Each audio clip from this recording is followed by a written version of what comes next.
हाँ बच्चों, आपका जो 26 मार्च को पेपर हुआ है क्वालिटेटिव एनालिसिस है, प्रैक्टिकल केमिस्ट्री है पूरा, तो इसमें जो इनऑर्गेनिक का पार्ट है, ठीक है, उसका मैं सॉल्यूशन कर दे रहा हूँ। तो वेरी फर्स्ट क्वेश्चन नंबर 46 है, sodium nitroprusside is used as a reagent for detection of, और यहाँ फिल इन द ब्लैंक है, and the compound formed is.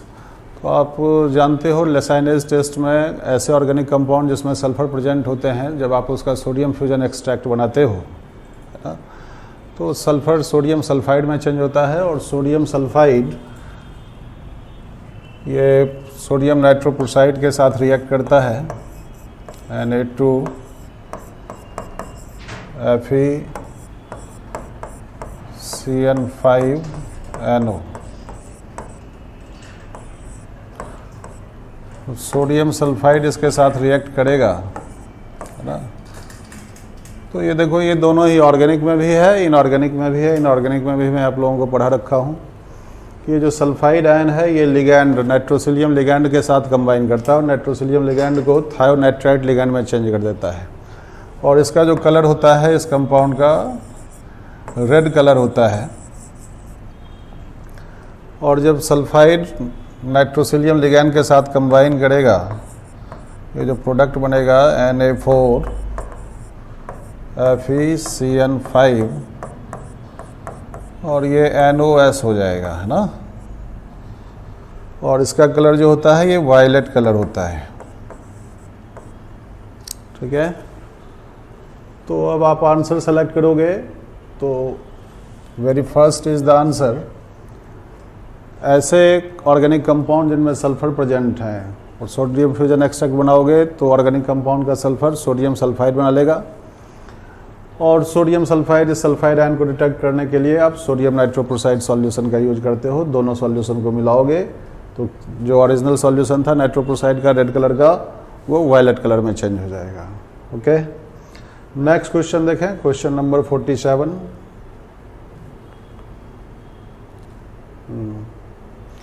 अभी आप देखो इस क्वेश्चन में कह रहा है which of the following will give blood red colour with FeCl3 in sodium extract. ये भी लेसाइनेज एक्सट्रैक्ट की बात कर रहा है, और लेसाइनेज एक्सट्रैक्ट ऐसे ऑर्गेनिक कंपाउंड जिसमें सल्फर के साथ साथ हेट्रोएटम के रूप में नाइट्रोजन भी प्रेजेंट हो, है ना। तो जब इसका आप सोडियम फ्यूजन एक्सट्रैक्ट बनाते हैं तो ये सोडियम प्लस ऑर्गेनिक कंपाउंड का कार्बन और हेट्रोएटम जो प्रेजेंट है सल्फर और नाइट्रोजन, ये मिलकर के सोडियम थायोसाइनेट बना लेता है। ये आयनिक कंपाउंड है sodium ion and thiocyanate ion. और सोडियम थायोसाइनेट आयन को जब FeCl3 के सॉल्यूशन में डालोगे,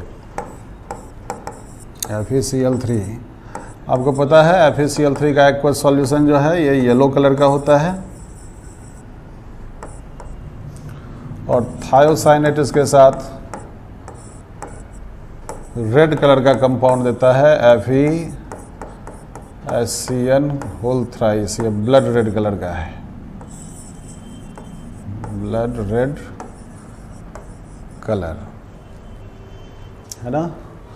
तो आप इसमें देखो जो चारों ऑप्शन है उसमें से कौन से ऑर्गेनिक कंपाउंड में कार्बन भी है और सल्फर भी है।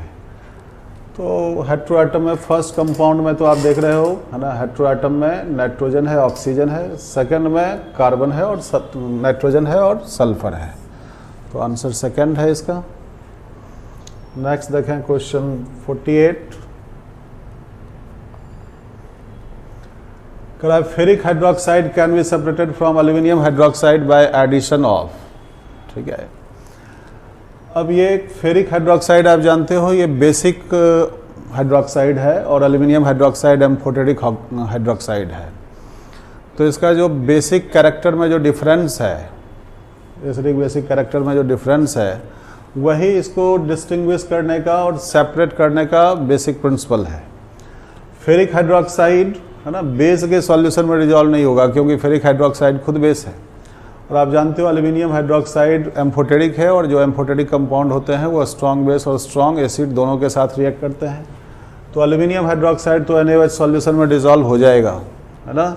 और सोडियम मेटालुमिनेट का फॉर्मेशन करेगा, जबकि फेरिक हाइड्रोक्साइड सोडियम हाइड्रोक्साइड में डिजॉल्व नहीं होगा, बेस बेस में डिजॉल्व नहीं होगा। ठीक है, तो अगर इन दोनों का ही मिक्सचर है और आप सोडियम हाइड्रोक्साइड सॉल्यूशन में डाल रहे हो तो फेरिक हाइड्रोक्साइड डिजॉल्व नहीं होगा और एल्यूमिनियम हाइड्रोक्साइड डिजॉल्व होकर के सॉल्यूशन में आ जाएगा। फिल्टर करके हटा लो, फेरिक हाइड्रोक्साइड सेपरेट हो जाएगा और जो फिल्ट्रेट रहेगा उस फिल्ट्रेट में सोडियम मेटालुमिनेट प्रेजेंट होगा।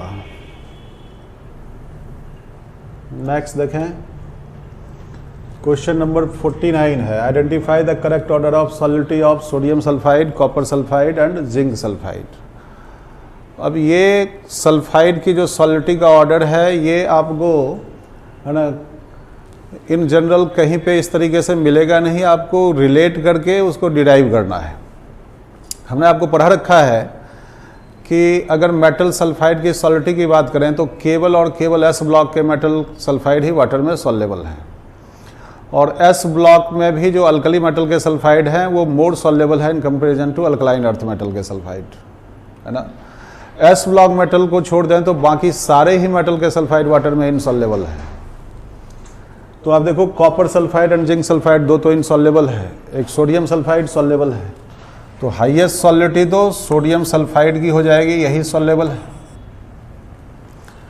और जिंक सल्फाइड और कॉपर सल्फाइड में हम कैसे कंपैरिजन करें कि कौन मोर सॉल्युबल है ना। तो इसका केएसपी वैल्यू के अकॉर्डिंग आपको तय करना होगा कि कौन मोर सॉल्युबल है। केएसपी वैल्यू जिंक सल्फाइड का ज़्यादा है कॉपर सल्फाइड के। अब आप कहोगे हम कैसे याद रखेंगे कि जिंक सल्फाइड का ज़्यादा है कॉपर सल्फाइड का कम है, तो इसके लिए आपको सॉल्ट एनालिसिस में जाना पड़ेगा, है ना। सॉल्ट एनालिसिस में आप देखते हो कॉपर आयन को ग्रुप सेकंड में रखा गया है और जिंक आयन को ग्रुप 4 में रखा गया है, और ग्रुप सेकंड के कैटायन का जो रिएजेंट है प्रेसिपिटेटिंग रिएजेंट वो डाइल्यूट HCl प्लस H2S है।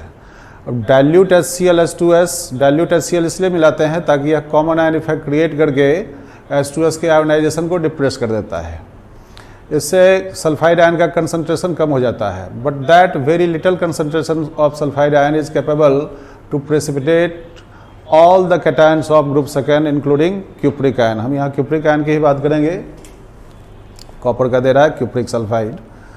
तो क्यूप्रिक सल्फाइड का सॉल्युटिव प्रोडक्ट काफ़ी कम है क्योंकि HCl आपने ऐड किया और वह कॉमन आयन इफेक्ट क्रिएट करके सल्फाइड आयन का कंसंट्रेशन काफ़ी कम कर दिया, और वह लिटिल कंसंट्रेशन भी सल्फाइड आयन को प्रेसिपिटेट कर रहा है, यानी कि एसपी वैल्यू लोअर है।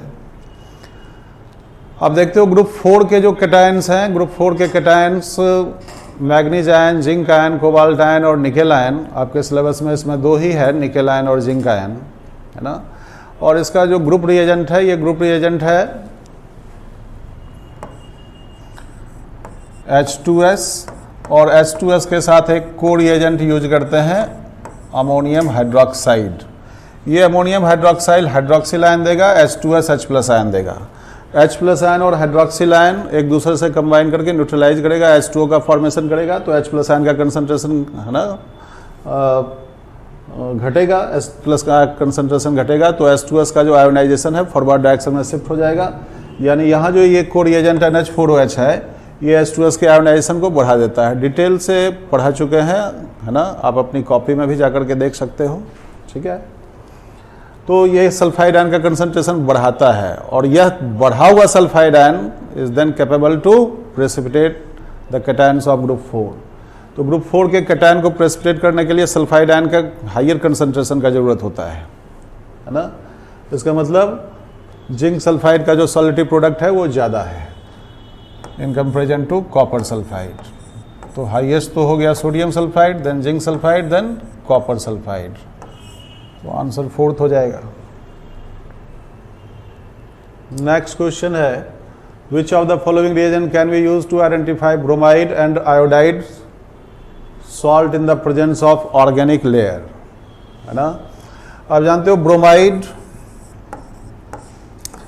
हो या आयोडाइड हो, है ना, ब्रोमाइड या आयोडाइड के एक्वस सॉल्यूशन में आप ऑर्गेनिक सॉल्वेंट मिलाते हो। ऑर्गेनिक सॉल्वेंट में आप बेंजीन का इस्तेमाल कर सकते हैं, या कार्बन टेट्राक्लोराइड का इस्तेमाल कर सकते हैं, या कार्बन डाइसल्फाइड का इस्तेमाल कर सकते हैं, है ना। और इसमें फिर आप क्लोरीन वाटर ऐड करते हो। क्लोरीन वाटर यहाँ ऑक्सीडाइजिंग एजेंट का काम करता है, ब्रोमाइड हो या आयोडाइड हो, क्लोरीन वाटर इसको ऑक्सीडाइज कर देगा, ब्रोमाइड होगा तो ब्रोमीन में, आयोडाइड होगा तो आयोडीन में। और ये ब्रोमीन हो या आयोडीन हो, ये ऑर्गेनिक लेयर में जाकर के डिजॉल्व होगा और डिजॉल्व होकर के कलर्ड लेयर का फॉर्मेशन करेगा। ठीक है, अब लेयर का कलर कैसा होगा? अगर ब्रोमीन हुआ है ना, तो ब्रोमीन हुआ तो जो ऑर्गेनिक सॉल्वेंट है उसका कलर रेड हो जाएगा, और आयोडीन हुआ तो वायलेट कलर का लेयर बन जाएगा। तो क्लोरीन वाटर का इस्तेमाल करते हैं, तो ऑप्शन 1।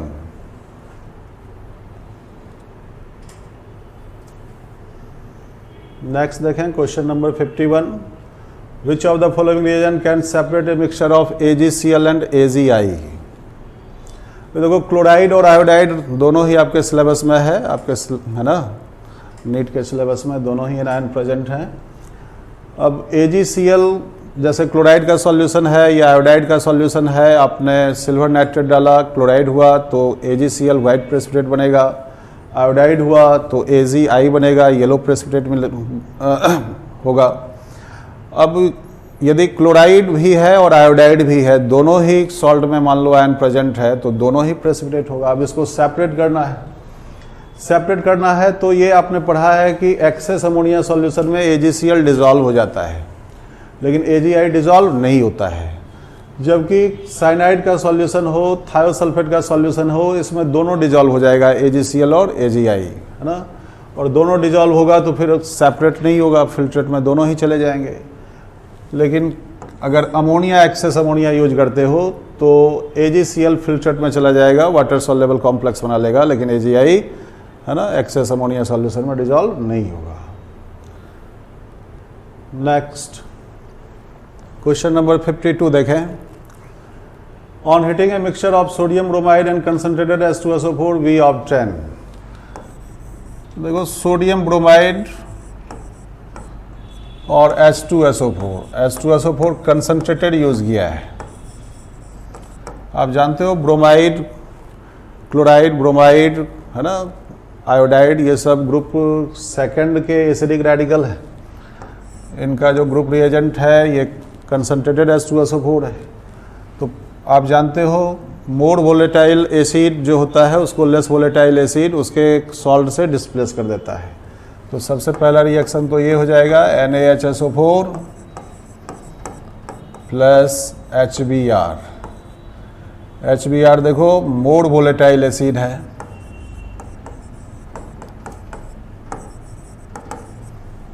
और concentrated H2SO4 strong hydrogen bonding की वजह से ये लेस वोलेटाइल एसिड है। अब इस प्रिंसिपल पे कई सारे एसिड के प्रिपरेशन का मेथड भी है। नाइट्रिक एसिड, हालांकि ये सब सिलेबस से आपका हटा दिया, नाइट्रिक एसिड को बनाना होता है तो भी कंसंट्रेटेड H2SO4 का इस्तेमाल करते हैं।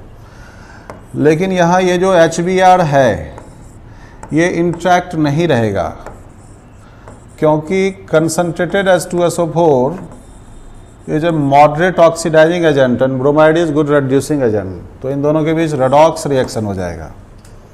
तो ब्रोमाइड को H2SO4 ऑक्सीडाइज कर देगा ब्रोमीन में, रिएक्शन एक्सोथर्मिक है, हीट भी कर रहे हो, ठीक है। तो ब्रोमीन का वेपर इवॉल्व होगा, ये रेड ब्राउन कलर का वेपर जो है इवॉल्व होगा, और H2SO4 रेड्यूस होगा सल्फर में, है ना। तो आपसे पूछ रहा है कि NaBr को कंसंट्रेटेड H2SO4 के साथ हीट करने पर आपको क्या मिलेगा, तो ये ब्रोमीन का वेपर मिलेगा। नेक्स्ट देखें question number 53, A doctor by mistake administers a barium nitrate solution to a patient for radiography investigation। Radiography investigation के लिए कह रहा है कि एक डॉक्टर बाय मिस्टेक पेशेंट को बेरियम नाइट्रेट दे रहा है। Which of the following should be given as the best to prevent the absorption of soluble barium. तो तुम जानते हो सारे ही मेटल नाइट्रेट वाटर में वेल सॉल्युबल है, बेरियम नाइट्रेट वेल सॉल्युबल है वाटर में, ठीक है। बॉडी इसको एब्जॉर्ब करेगा बेरियम आयन को, लेकिन उस एब्जॉर्प्शन ना हो पाए इसके लिए कौन सा केमिकल सुटेबल होगा। तो तुम बेरियम के ऐसे कंपाउंड को आपको पहले सेलेक्ट करना है जो वाटर में इनसॉल्युबल है। तो बेरियम क्लोराइड तो सॉल्युबल है, तो क्लोराइड तो प्रेसिपिटेट करेगा नहीं बेरियम आयन को, सल्फेट प्रेसिपिटेट कर लेगा, कार्बोनेट भी प्रेसिपिटेट कर लेगा। ठीक है, तो अगर आप पेशेंट को सोडियम सल्फेट का सॉल्यूशन देते हो, है ना, तो बेरियम आयन को प्रेसिपिटेट कर लेगा, और बेरियम सल्फेट ये एसिड में सॉल्युबल नहीं है। लेकिन अगर कार्बोनेट देते हो तो बेरियम कार्बोनेट प्रेसिपिटेट होगा, और आप जानते हो, ठीक है, हमारे बॉडी में जैसे अगर स्टोमक की बात करें तो एसिडिक होता है, HCl प्रेजेंट होता है, तो बेरियम कार्बोनेट दोगे तो बेरियम कार्बोनेट HCl में जाकर के डिसॉल्व हो जाएगा, है ना, barium nitrate, barium carbonate plus HCl, barium chloride plus H2O plus CO2 का फॉर्मेशन हो जाएगा, इसलिए कार्बोनेट सुटेबल नहीं होगा, सोडियम सल्फेट सुटेबल होगा। नेक्स्ट क्वेश्चन नंबर 54 देखें, which of the following salt give green colour mass in cobalt nitrate charcoal cavity test, है ना। हमने आपसे कहा था कि चारकोल कैविटी टेस्ट, इसमें एक चारकोल ब्लॉक में जो भी गिवन सॉल्ट है उस गिवन सॉल्ट को सोडियम कार्बोनेट मिला करके और उसको हीट करते हैं, ठीक है, फ्लेम के थ्रू, और फिर रेसिड्यू का कलर ऑब्जर्व करते हैं। लेकिन रेसिड्यू यदि वाइट कलर का है तो इसका कोई क्वालिटेटिव सिग्निफिकेंस नहीं होता है। ऐसे सॉल्ट के लिए एक कॉम्प्लीमेंट्री टेस्ट करते हैं, उस रेसिड्यू में कोबाल्ट नाइट्रेट का सॉल्यूशन मिला करके और फिर फ्लेम से हीट करते हैं। तो कोबाल्ट नाइट्रेट डिकम्पोज होता है कोबाल्ट ऑक्साइड,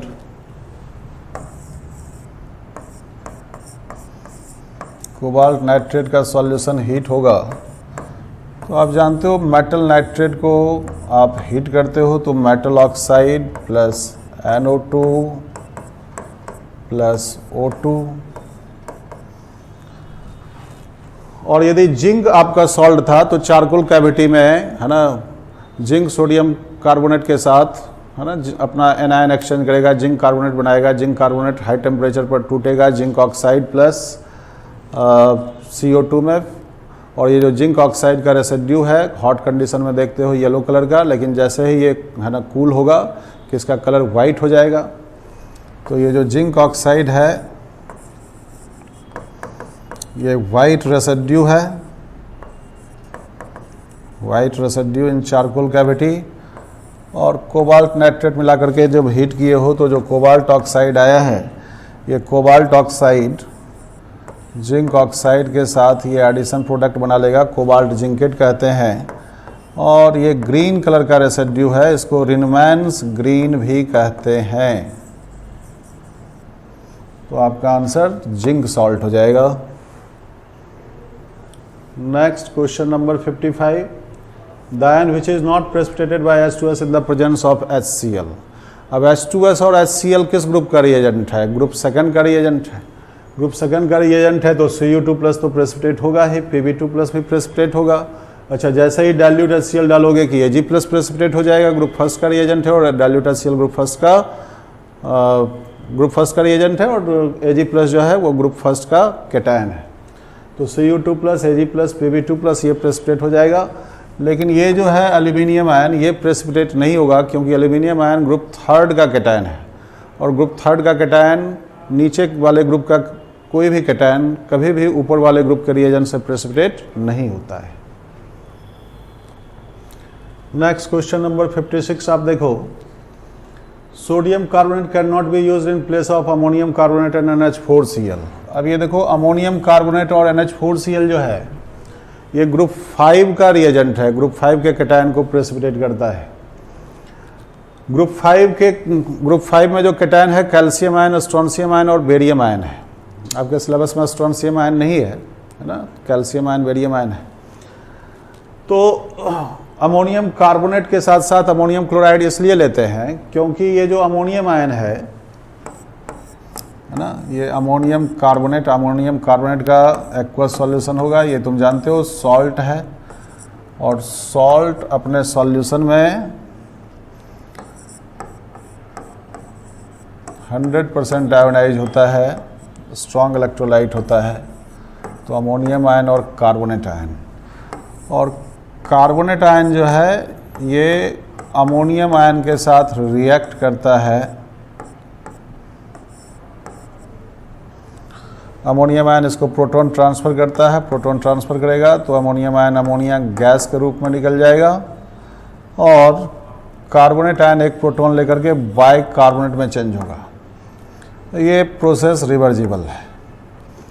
अब आप अमोनियम क्लोराइड ऐड करोगे तो अमोनियम क्लोराइड का अमोनियम आयन का कंसंट्रेशन बढ़ेगा, तो ये प्रोसेस फॉरवर्ड डायरेक्शन में शिफ्ट होगा, यानी कार्बोनेट आयन का कंसंट्रेशन घट जाएगा। कार्बोनेट आयन का कंसंट्रेशन इसलिए घटाते हैं क्योंकि ग्रुप 6 का जो रेडिकल है मैग्नीशियम आयन वो प्रेसिपिटेट ना हो। अगर आप अमोनियम क्लोराइड नहीं लेते हो, केवल अमोनियम कार्बोनेट ले लेते हो या सोडियम कार्बोनेट ले लेते हो, तो ग्रुप 6 का जो रेडिकल है मैग्नीशियम आयन भी प्रेसिपिटेट हो जाएगा। ठीक है, तो कह रहा है कि सोडियम कार्बोनेट का इस्तेमाल क्यों नहीं करते हैं? इसलिए नहीं करते हैं क्योंकि सोडियम कार्बोनेट का इस्तेमाल करेंगे तो कार्बोनेट आयन का कंसंट्रेशन लार्जर होगा and that will precipitate magnesium ion also along with all the cations of group 5. Next question number 57. Calcium ion and barium ions are precipitated in the 5th group as there. बस पहले वाले question से ही इसका answer है। ठीक है, ammonium carbonate और ammonium chloride लेते हो और ये दोनों कार्बोनेट के फॉर्म में प्रेसिपिटेट होते हैं। Next question number 58. In group 4 analysis, ammonium hydroxide is added before passing H2S gas because, है ना, इसको भी एक क्वेश्चन में हमने डिस्कस किया था कि ये जो H2S है ये वीक एसिड है और वीक एसिड आप जानते हो वीक इलेक्ट्रोलाइट होते हैं। तो ये हाइड्रोजन सल्फाइड जब आयोनाइज होगा हाइड्रोजन आयन और सल्फाइड आयन में, तो ये आयोनाइजेशन रिवर्जिबल होगा और आप NH4OH मिलाओगे तो NH4OH भी वीक बेस है, वीक बेस वीक इलेक्ट्रोलाइट होगा, तो ये फर्निश करेगा हाइड्रोक्सिल आयन और प्लस अमोनियम आयन। और ये हाइड्रोक्सिल आयन और H+ आयन ये कंबाइन करेगा H2O बनाएगा। ये काउंटर आयन इफेक्ट कहलाता है, counter ion effect.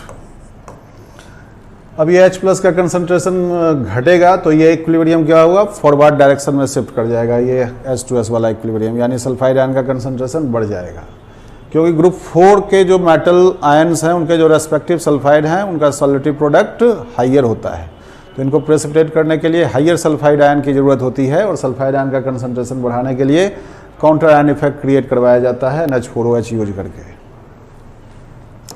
Answer 3rd हो जाएगा।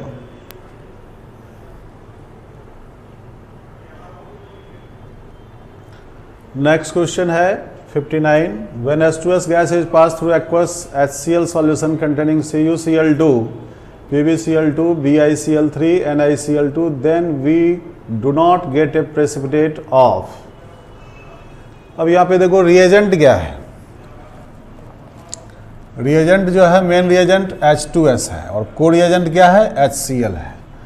तो H2S और HCl लिए हो तो HCl common ion effect create करेगा, H2S के आयोनाइजेशन को डिक्रीज कर देगा, सल्फाइड आयन का कंसंट्रेशन लोअर हो जाएगा। इससे ग्रुप 2 वाले कैटायन तो प्रेसिपिटेट हो जाएंगे, तो ग्रुप 2 वाला कैटायन क्यूप्रिक आयन है, Pb2+ आयन है, Bi3+ आयन है, ये प्रेसिपिटेट हो जाएगा। लेकिन आप जानते हो जो निकेल आयन है ये ग्रुप 4 का कैटायन है और ग्रुप 4 का कैटायन को प्रेसिपिटेट करने के लिए higher concentration of sulphide ion is required, है ना, इसलिए ये इस रिएजेंट से प्रेसिपिटेट नहीं होगा। HCl को हटा करके NH4OH मिला दोगे तब ये प्रेसिपिटेट हो जाएगा। HCl मिलाने पर कंसंट्रेशन कम हो जाएगा सल्फाइड आयन का, ये प्रेसिपिटेट नहीं होगा। नेक्स्ट देखो question number 60. Black sulphide is not formed by. अब देखो क्यूप्रिक सल्फाइड ब्लैक सल्फाइड है, जिंक सल्फाइड वाइट है, तो बहुत आसान सा क्वेश्चन है। लेड सल्फाइड भी ब्लैक कलर का है, निकल सल्फाइड भी ब्लैक कलर का है, तो बिल्कुल मेमोरी बूस्ट सिंपल सा क्वेश्चन है। नेक्स्ट देखो question number 61. Column match type question है। कॉलम फर्स्ट में पेयर ऑफ कैटायंस दे रखा है और इनको ग्रुप में क्लासिफाई करना है। Match column 1 with column 2 and choose the correct combination from options given, है ना। तो देखो कोबाल्ट और निकेल आयन, है ना, तो कोबाल्ट और निकेल आयन तो ग्रुप 4 का कैटायन है, ग्रुप 4 का कैटायन है और ग्रुप 4 जो है ये ऑप्शन 4 में ही है। Option first group second, second option group third, third option group 5 है और फोर्थ ऑप्शन ग्रुप 4 है। Aluminium ion and Fe3+ ion group third का कैटायन है और ग्रुप थर्ड का कैटायन इधर सेकंड में दे रखा है, तो इसका सेकंड हो जाएगा।